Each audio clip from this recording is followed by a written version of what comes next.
Sustainability and capitalism, two concepts that might not necessarily look like they go well together.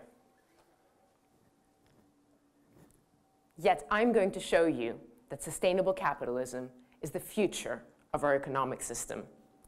Not because we have to, but because it makes common sense. But first, let's talk about the world today.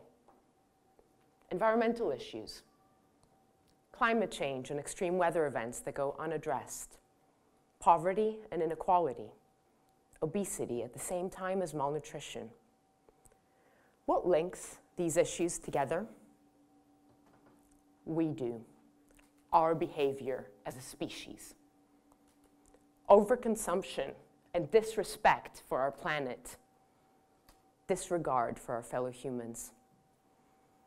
But also, at the same time, our capitalist system is in crisis. The failure of government, the global economy in a constant state of flux, Occupy Wall Street, helicopter money, low growth and negative rates, and then, of course, this guy. Are you guys worried? Because I certainly am. While government and civil society will certainly play a role in driving change and finding the solutions to these issues, I would argue that it will be business, investors, and capital markets that will drive the capital to address them. What I'm here to propose is a framework for action at a systems level. But why am I in front of you? After graduating INSEAD about 5 years ago, I joined a 12-year-old boutique asset manager called Generation Investment Management. Their mission is to see sustainable long-term investing become best practice, and sustainable capitalism become the enduring economic model. Our co-founders, including US Vice President Al Gore and ex-head of Goldman Sachs Asset Management, David Blood, believe that doing so is the only way forward for our world. And as a firm, we are proving that every day. But first, what is sustainable capitalism? It is an economic system within which business and capital seek to maximize long-term value creation, accounting for all material, environmental, social, and governance factors to address both risks and opportunities. And why do these environmental, social, and governance metrics matter? Because in order to invest for the long term, we need to think broader. We need to take into account everything we have in the past and then more. For instance, does it make sense that water would be a free resource in water-stressed areas of the world simply because its dollar price happens to be zero? Is it fair that we're treating our atmosphere like an open, free sewer when the WHO has warned us that over 7 million premature deaths every year are caused by air pollution? The answer to these things is no. Pollution, carbon emissions, these are real costs. So, let's cut to the chase. If all of this is common sense, then why isn't our thinking more common? I know what everyone's thinking right now, the big elephant in this room. How much exactly will this cost us? And that is myth number one of 2 myths that I will dispel today. Myth number one, sustainability requires sacrificing financial performance. This has long been the running commentary from critics. Sustainability as a cost line. If we change the way that we do business to integrate sustainability into our practices, this will, of course, have a negative impact on the bottom line, right? Wrong. I call that thinking misinformed. So let's talk about businesses that are using sustainability to drive their revenues and profitability, and then businesses that are using sustainability to innovate with novel business models built for the world of the future. But first, what does make a sustainable business? A sustainable business does not borrow its current earnings from its future earnings and provides goods and services in a manner that is consistent with the transition to a low-carbon, prosperous, equitable, healthy, and safe society. These are businesses whose sustainability products and services drive their revenues, profitability, and competitive positioning. Businesses whose current earnings do not depend on uninternalized negative externalities like free pollution and carbon emissions. As we say at Generation, these are businesses on the right side of history. My first example comes from the world of big business. Unilever, one of the world's largest fast-moving consumer goods companies. Paul Polman came in as CEO of Unilever in 2009 and redefined the strategic vision of Unilever around the Unilever Sustainable Living Plan. At the time, Wall Street was less than excited about this. The prevailing thought was that strategy is about profit maximization. Corporate and social responsibility, on the other hand, was in the realm of charity, you know, a nice to have for public relations purposes.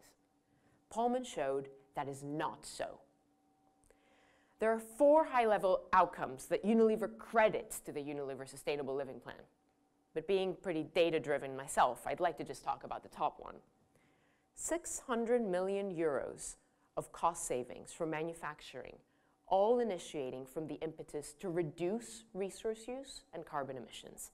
I would like to hear the argument against this from the critics. Unilever's share performance improved during Polman's tenure, not in spite of his focus on sustainability, but precisely because of it.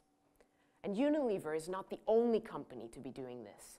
Large firms across all sectors are increasingly integrating sustainability into their strategy and talking about the financial benefits of doing so. My second example comes from the world of new business, where sustainability can drive innovation. Mkopa Solar is the largest provider of solar electricity in Kenya, Tanzania, and Uganda. It was founded around the idea that there's a market for solar leasing in rural African populations that are not connected to the grid and even often unbanked. Their addressable market is a surprising $50 billion spent annually on kerosene. That $2 a day that each family spends goes towards a fuel source for lighting and cooking that not only damages the environment, but also the health of those in the households that consume it. Instead, Mkopa allows customers to use that same $2 a day to incrementally pay down a solar system. After 1 to 1.5 years, the customer owns the system outright. And of course, what that means is free electricity thereafter. To date, Mkopa has connected over 330,000 homes in Kenya, Tanzania, and Uganda to solar electricity, with over 500 new homes being added every day. They call that a win-win-win. A win for the customer, a win for the environment, and a win for their investors.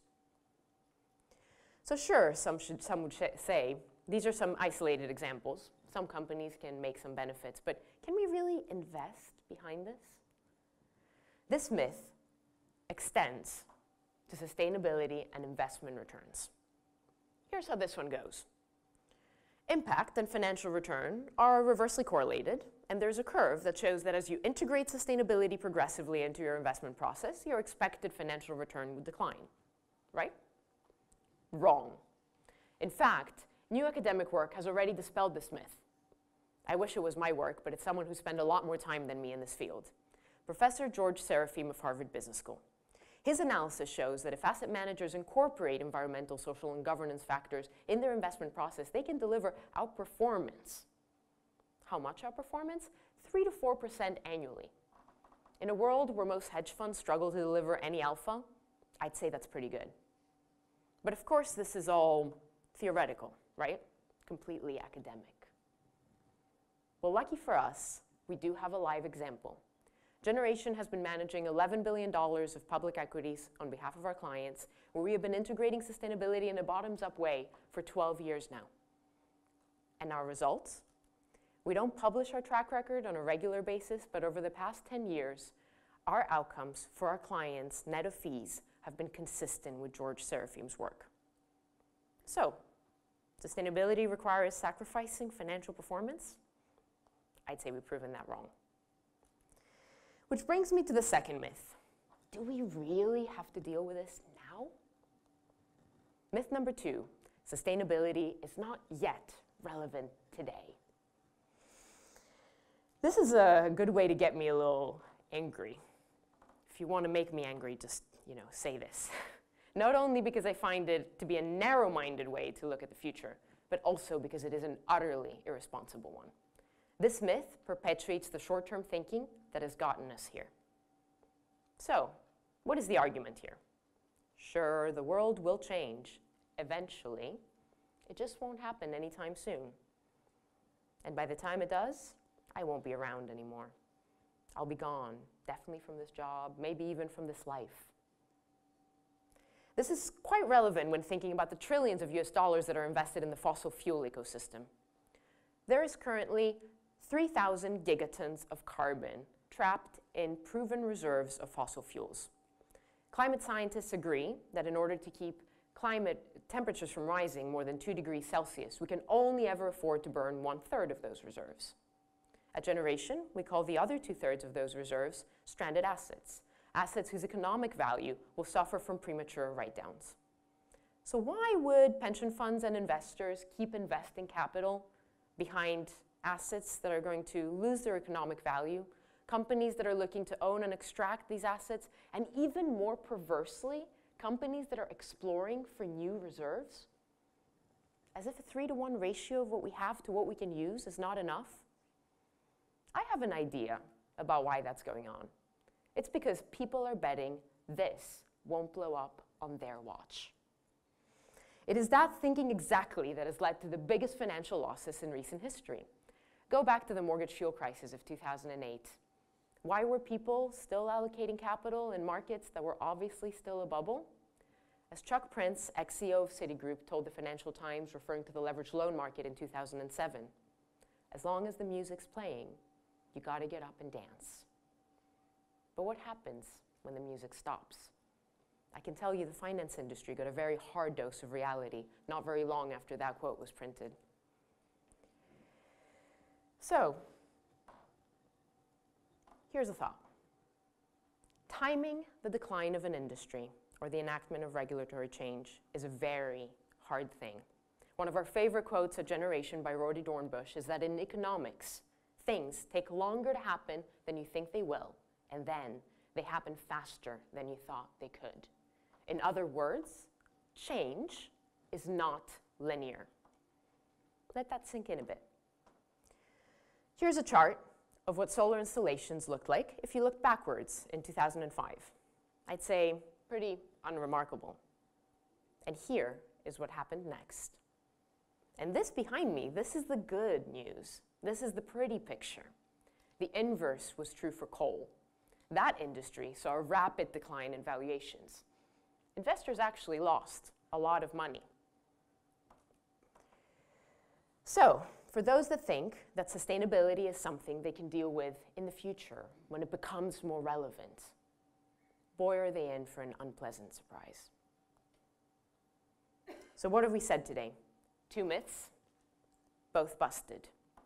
If you take one thing from my presentation today, it should be that there is no good reason to not integrate sustainability into the way that we make decisions. Not in the future, but now, because it is already relevant. Finally, there is one thing that I would like to pose as a challenge to everyone here.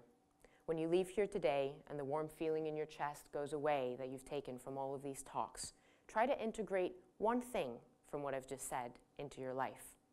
The next time that you're working on a consulting project for a client or planning your strategy for your business's future or drafting investment committee memos, just try to think a little bit broader and maybe think what risks and opportunities might come from that long-term thinking. Next time that you're investing your personal savings or your pension, ask some questions about where that capital is going. And if you can't think of a business or a finance application, then do one thing for yourselves. Become better informed about these issues and drive the message forward. Because to change the world and integrate sustainability into our investment and thought process, first, we need to win the conversation. Thank you.